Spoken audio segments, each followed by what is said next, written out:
በስመ አብ ወወልድ ወመንፈስ ቅዱስ አሐዱ አምላክ አሜን። መንገዲ ባህታውያን ሐምሻይ ክፈል ንዓለም ምስዓር ቅዱስ ባስልዮስ ዓቢ ሐቀኛ ፍልጠት ብርቡሽ ልቢ ክነቅርቦ ኣይንኽእልን በለ። ስለዚ ንልብና ካብ ዘረብሽን ዘይርግኣት ዘላዓዕልን ዝኾነ ነገር ካብ ምግባር ምርሳዕ ዘስዕብ ነገር ውዕውዕ ስምዒት ወይ ድማ ፍትወት ክንቁጠብ ይግባእ። ክሳዕ ዝከኣለና ንነፍስና ካብ አንጨርጨሮት ተርባጽ ሸቐልቀል ኮንቲ ዝኾነ ነገር ካብ ምስራሕ ሓራ ክንገብራ ኣለና። እወ ንጎይታና ክነገልግል ከለና ብዛዕባ ካልእ ብዙሕ ነገራት ክንጭነቕ ኣይግባእን። ግና ሓደ ነገር ኣብ ኣእሙሮኻ ዘክር። ምክንያቱ ሓደ ነገር እዩ ዘድሊ። ሉቃስ 10:41 ሰብነትካ ክትሕፀብ እንተኮይንካ ቀዲንካ ክዳንካ ተውፅእ። ኣብ ልቢ እውን ተመሳሳሊ እዩ። ምእንትቲ መጺሂ መጺኡ ንኸጽርያ ልቢ ካብ ዓለማዊ መልክዕ ስጋዊ ፍትወት ሓራ ክትከውን ኣለዋ። ጥዕና ዝህብ ጮራ ፀሓይ ኣብ ቆረበትና ክበጽሕ እንተኮይኑ ቀዲምና ክንከፍቶም ዕርቃና ክንቀውም እዩ ዘለና። እቲ ህይወት ዝህብን ዝፍውስን ሓይሊ መንፈስ ቅዱስ እውን ከምኡ እዩ። ኩሉ ንዕግበትን ሓጎስን ምቸትን ምዝንጋዕን ኩሉ ዘስሕቕን ንዓይኒ ንእዝኒ ንትሕናግ ንኻልእ ህዋሳት ፍትወት ዘላዓዕል ኩሉ ሓሳባት ኣርሕቕ። እቲ ዘይሃንጽ የፈርስ ምሳይ ዘይኮነ መቐናቕንተይ እዩ። ማቴዎስ 12:30 ከም ዝብል ጎይታ አንጻር ኣምላካዊ ሓሳባት ዝቐውም ዘበለ ኩሉ ነገር ክነፍርሶ ይግባእ። ናይ ነፍሲ ወከፍ መዓልቲ ድሌታትካን ማሕበራዊ ልማዳትካን ቅረፎ። ነዚ ድማ ህድኣት ብዘይ ሃንደበታዊ ምቅያር ግና ብዝተማልአ መንገዲ ፈጽሞ። ነቲ ምስ ደጋዊ ዓለም ዝኣስረካ ገመዳት በብቑሩብ ብተኮ። እዞም ገመዳት ዝተብሃሉ ዕድመታት ለይታዊ ትልሂት፣ ፍትወት፣ ገንዘብ፣ ስጋዊ ዕግበት፣ ዝሙት፣ ትዕቢት እየን። እዚአን ነገራት አንጻር ነፍሲ ኩናት ዝእውጃ ናብ ዓለማዊ ፍትወት ኣሲረን ዝሕዛን ባርያ ኃጢአት ዝገብራን እየን። ነዚኣተን ምፍቃር ማለት ንኣቦ ምጽላእ እዩ። ቀዳማይ ዮሐንስ ምዕራፍ 2:16 እምበኣር ዓለም ዝተብሃለት መን እያ? ዓለም ክበሃል እንከሎ ከምዚ ኪዲልካ ክትጭብጦ ትኽእል ኃጢአት ጌርካ ኣይትውሰዶ። ዓለም ከምቲ ቅዱስ መቃርስ ግብፃዊ ዝገለጾ ንልቢ ብጸላን ከቢቡ ካብ ኦም ህይወት ዘርሕቕ ፍትወት እዩ። ዓለም ነቲ ፍልጠት ኣምላኽ ዘይብሉ ውሽጥና ብምምላእን ብምርዋይን ብዝርአን ዝድህሰስን ስምዒታዊ ብዝኾነ ነገራት ከዕግበና ዝፍትን እዩ። ዮሐንስ 17:25 ዓለም ንሓሳብናን ድሌታትናን ትቋጻጸረና። ቅዱስ ይስያቅ ሰራዊ ከምዚ ብምባል ንፍትወት ዓለም ይገልጾ።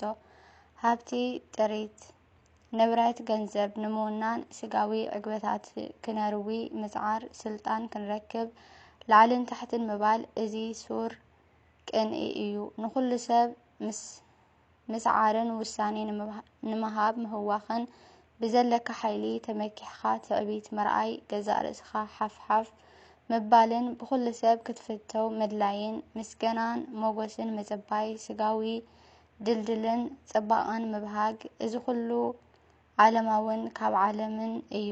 ብዘይንፈልጦ መንገዲ ኣታሊሎም እውን ኣርዑት ጾር የሰክሙና።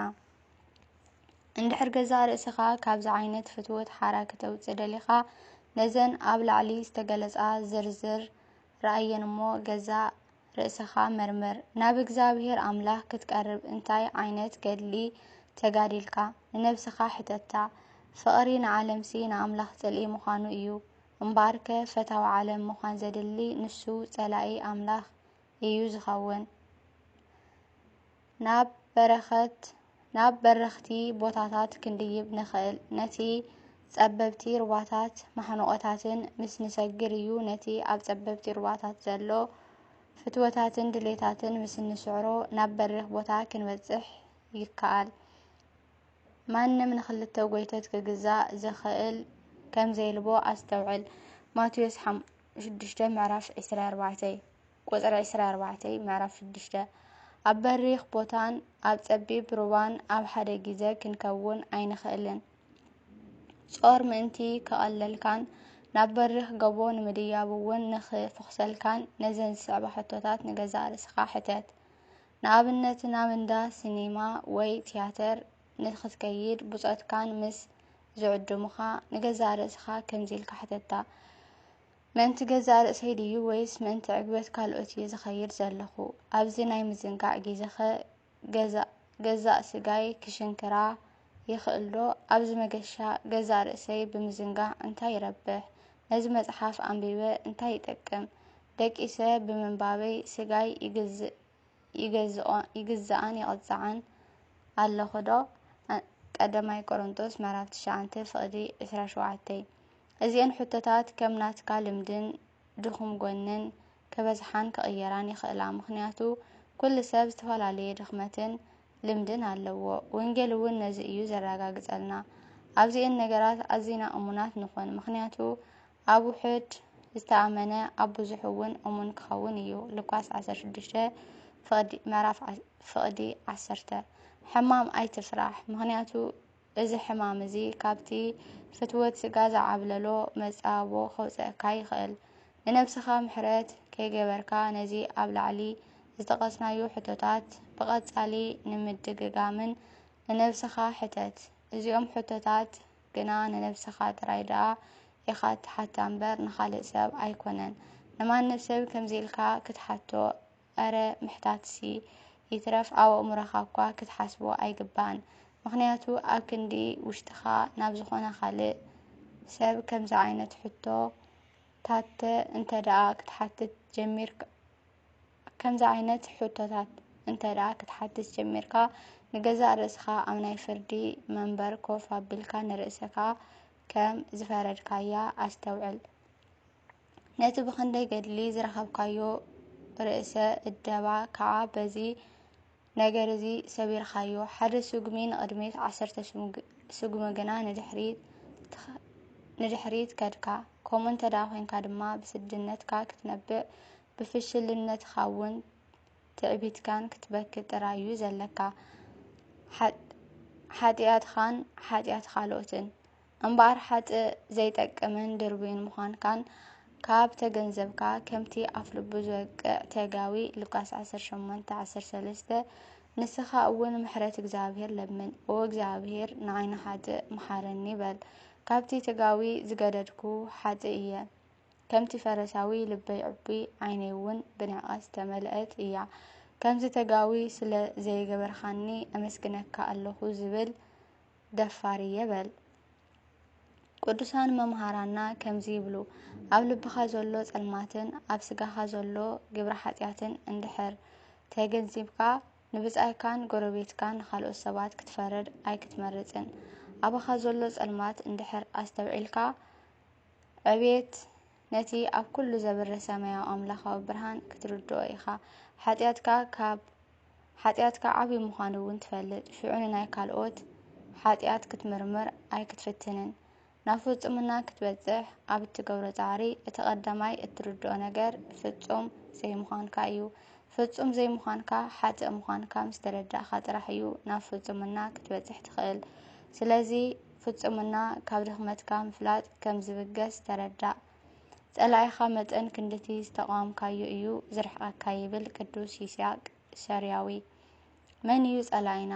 እዚ ቅዱስ ኣቦ ጸላኢ ኢልዎ ዘሎ እቲ ሓደ እዋን ምስሊ ተመን ብምውሳድ ንቐዳሞት ወለድና ዘስሓተ ካብቲ እዋን እቲ ኣትሒዙ ድማ ኣባና ኣብ ደቂ ሰባት ፍትወት ዓቕሊ ምጽባብ ሕርቃን ፍርሒ ጽልኢ ስምባደ ቅሬታ ዘይምዕጋብ ተህዋኽ ስምስና ጥርጥር ተርባጽ ጓሂ ትኽኺት ኣተኣታትዩ ንገዛእ ርእስና ጥራሕ ክነፍቅር ዝገብረና ንሱ ዲያብሎስ ሰይጣን እዩ። ምክንያቱ ንሱ ካብ ቅድም ንጎይትኡ ክእዘዝ ዘይደለየ ስለዝኾነ ካልኦት እውን ክእዘዙ ኣይደልን።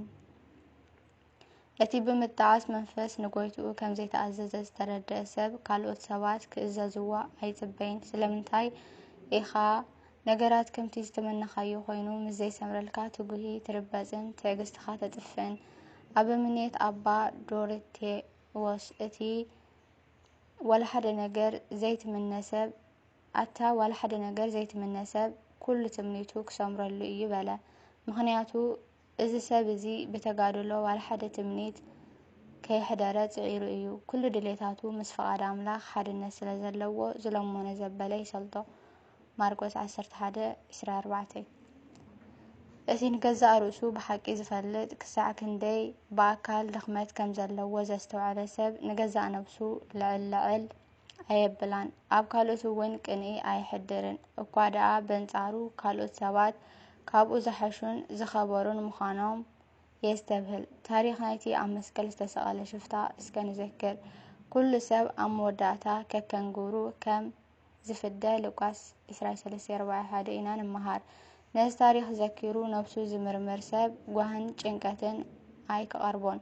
مخنياتو سب كم تقوارو سلزفدا إذا كم زي زوال سب تخيط أي كربون يو مخنياتو معلتاوي كزارو سلزنتسه قاهي أو لبو أي كعسلن مهنياتو قاهي زسعب نجر سلازي منا كله سألقي نابق زارو ستراي يقنعو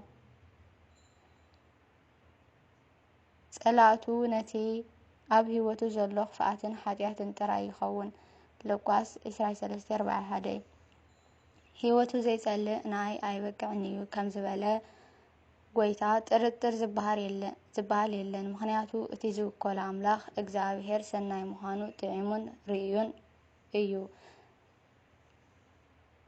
مزمورة داويت 34:8 اقزابهر ايو خاو كل نجر زناقفو بزملك عوون ناب اقزابهر عملاخ زهلو فقرن امنتن اند حيالة يوسخ اتي مسجزا رسو استعارقا عرق ازقابره سماين مرنون مسؤوك عرقائيا كم زبالة سرياوي قدوس يساق فرات حتنو كبالعيو إذا كل جنا أفتو وحدات راي زمالة سوا أبتا زباب من قد راي إيو زركاب ماتيو سنجل 7:14